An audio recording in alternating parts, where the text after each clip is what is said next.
why don't I do something a little funny, because I've always wanted to be kind of a comedian, so I'm either going to bomb real bad or we're going to have a fun, dandy little time, okay? But anyways, I was thinking about, there's one song that's been played probably more than any other song and sung more than any other song.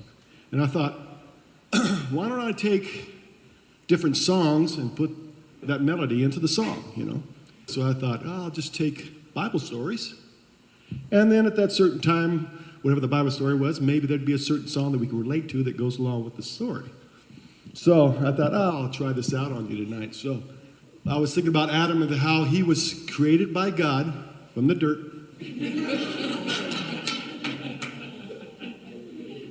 So, you gotta give us guys a break, because we're made from dirt. You ladies can laugh a good one there, okay? But hey, just think about this. We're made from dirt, but that means that you're made from spare parts from the dirt. So, right, it's your turn, right? Even God, after he created him, he allowed him to be part of the creation by naming the animals. So God said, you can have a part of this. So that's a pretty big thing, naming the animals. And after he named all the animals, it came up to a point where God says, it's not good for a man to be alone. And I'm thinking, well, he had plenty of pets, plenty of animals. And he had food, and he had some pet food, maybe some spare ribs once in a while. Spare ribs, okay. But anyway, so, we might name a pet or something, but that was a pretty big thing, naming all the animals. So, he put Adam to sleep, took out his spare rib, and he made a helpmate. So, Adam wakes up, and I bet you he got into this name-calling thing. You know how wives, husbands, and different people, they get a little carried away with the name-calling thing, right? And I bet you the first thing out of his mouth was, whoa, man! There you go. Whoa, man. So you can see where that came from. Makes sense to me.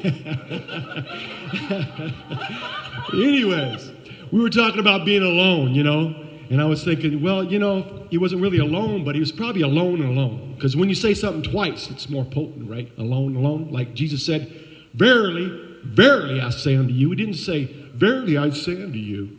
He said that verily, verily twice, which made it potent. Well, even today, us guys, we go shopping, right? But the ladies, they go shopping. You understand what I'm saying?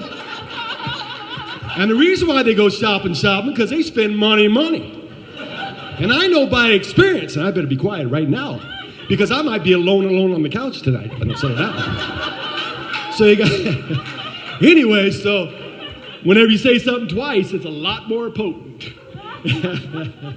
Yeah. But anyways, he woke up and he saw his helpmate, and whoa, man, And then, but after a while, they got into a little situation. Life was sweet for a while. Things were peachy. You know what I'm saying? Things look cherry. Now that's cherry.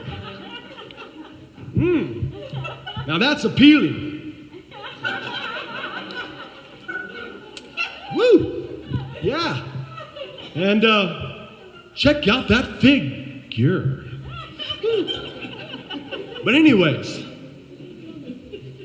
you heard that expression. Got a little out of hand? Well, here, it got a little in hand, and they bit off a little more than they could chew.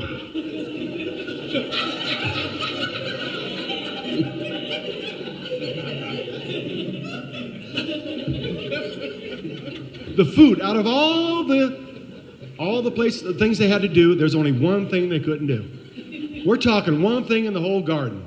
They could not eat of the tree of knowledge of good and evil. So, one thing. That's like, to them, that was one thing in the whole world they couldn't do. And they did it. So I was waiting until maybe like modern day where father comes home, tired from work. The little one's on the floor drinking a bottle of milk.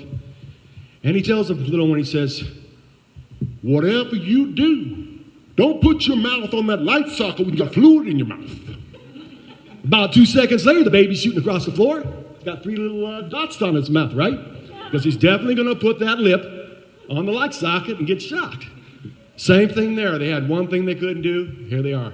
They're checking it out. They're eating that one thing. So, that's pretty wild about the human nature. You tell them, don't do this, don't do that, and then you're just trying so hard not to do that, right? But it didn't work that way. So, after they partook of the tree of good and evil, they hid themselves because they were naked, right? Well, here comes God, and they're hiding from God. God, he created them naked. I mean, he knows what, and here they are hiding from God like they don't want to see him naked. It's just ironic that went that far, right?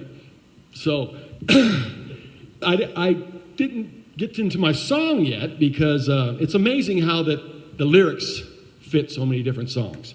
So I missed that point there, but I'm going to go back to it. Because when Adam saw Eve, I can imagine this was the song. This is the way he probably would have sang the song. Amazing grace, how sweet the sound that saved a wretch like me. I once was lost, but now I'm found. I was blind, but now I see. You can imagine. Now you know the song, right? Well, further on down, there was another story. Further on in the Bible there were the times of Nineveh. And of course, we know that there was a good old boy named Jonah. And he was supposed to go preach to Nineveh so that they would repent and God would spare the city. But he got a little sidetracked and decided to go on a boat trip and maybe have a whale of a time. Right? But things went a little bit wrong for him, not like he planned. And he wasn't seeing clearly, but clearly in the sea he went. And the big guy comes up and swallows him whole. So up comes the big guy and down goes the little guy, right?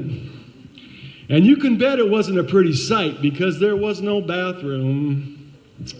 There was no food or running water. And he had a hard enough time just keeping his head out of whale fluid. You know what I'm saying? There ain't a whole lot of room down there. So you can imagine, and those little people now, they complain about being a little corner, maybe the seat's too small, I got a little phobia. But Jonah, he had it bad, very bad. So, like I said, there was nothing there to really do except pray. So he had plenty of time to pray and seek God. And it wasn't like you take the Reader's Digest off the shelf there and read it, right? Reader's Digest? All right, I tried. Okay. Well, anyways. Boy, I lost my train of thought on that there. Let's see here. I got to find my Noah box up here, the one I know about. You know what I'm saying? Because Jonah's in there too. Let's see here. Oh, another thing. If God was to give Jonah a nickname while he was in the whale, I can bet, I would think it'd probably be Chuck. Because at one point he said, "It's time to come up, Chuck." And out Chuck went onto the shore. See, I told you, it's either going to bomb or be good. And that bumper sticker that says "Life's a Beach," I think I can relate to that now. Even more so. And in Revelation even says, if you're lukewarm, he's going to spew you out of his mouth, right? So there's a little thing there. You can get a message for that. You don't want God to spew you, and you definitely don't want a whale spitting you out with whale slobber and everything else on you. Because I go to the beach. I have a hard enough time keeping sand out of my shorts, let alone get thrown out on some shore somewhere full of whale vomit. It was not a pretty sight. Not a pretty sight. And I guarantee you had a hard time cleaning up after that one. You know what I'm saying? Yeah. And it probably smelled pretty good. You know, if I go down to the dock of the bay and just smell that bay water type thing, you know, that gets to me. You know, it's like, amazing, amazing grace. Well, how sweet the sound that saved a wretch like me. I was lost, but now I'm found, sitting on the dock of the bay. You get the idea. There's another one. It's like the lyrics just go with anything. Anything. Anyways. But what if Noah was to have been spit out onto a deserted island somewhere? The song might have went something like this. Amazing grace, how sweet the sound, saved a wretch like me. I once was lost, but now I'm found. Was blind, but now I see. Was blind, but now I see. There you go. There's another good one. All right, moving right along. So down the book, a little further down the book, there was a lot of fishing going on. You know, the fish, they found the fish with the taxes in the mouth, and they were fishers. And so the fishing's kind of like a time for a man just to shut down, because, you know, when you go fishing, there ain't much going on up the upstairs, you know what I'm saying? It's just out, wait, look, sit, out, pull in, bait up. So it's a shutdown time, right? So here we go. Huh? Picture, if you will, a burly man walking down to the shores of Galilee with his son, going fishing and singing a song, something like this. Singing grace, how sweet, how sweet, how sweet the sound that saved a wretch like me.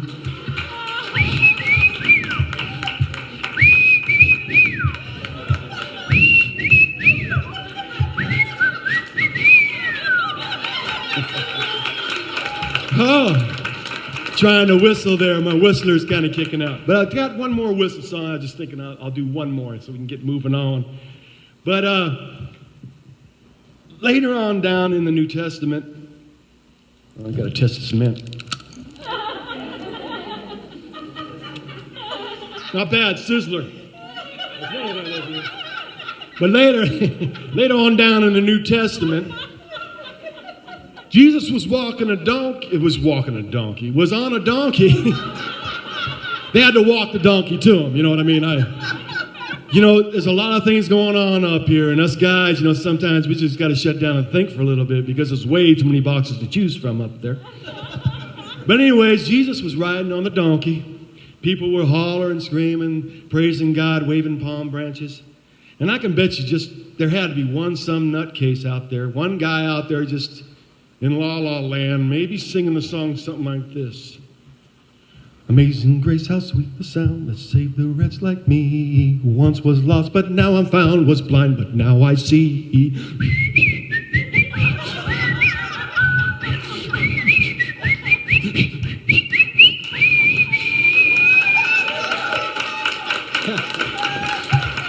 I'm going to leave, but I ask one thing, that you don't put a label on me or put me in some kind of box, because I got way too many boxes up here to deal with. So thanks you very much.